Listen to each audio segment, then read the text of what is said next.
Mana shu vokzal savdo restorandan kirib kelish, vokzal park bo'ladi.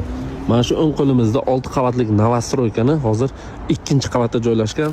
Mana shu eshigimizdan shunday kirib kelishda to'g'rimizda mana shu kattagina zal bo'ladi. Zaxada jivi tayyor ukrainskiy pechka ham qilib qo'ygan akamiz.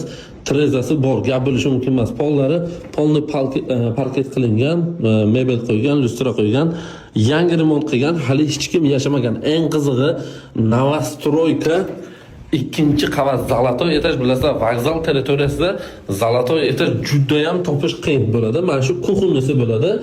Gasplita vitishga strani mashina, rakvinasi bor. Eng qizig'i mana shu o'zini balkoni ham bor, gap bo'lishi mumkin emas. To'g'rimiz vokzal park, bu taraf Saodatdan kirib kelish bo'ladi. 6 qavatlik binoni 2-qavatda joylashgan. Mana shu kuxunnisi bo'ladi. Balkoniga gapni to'g'risi men 5 ketdim.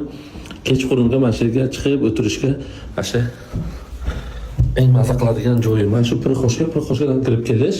Mana shu yerda oyna qilgan akamiz. Mana shu общий sanuzel bo'ladi.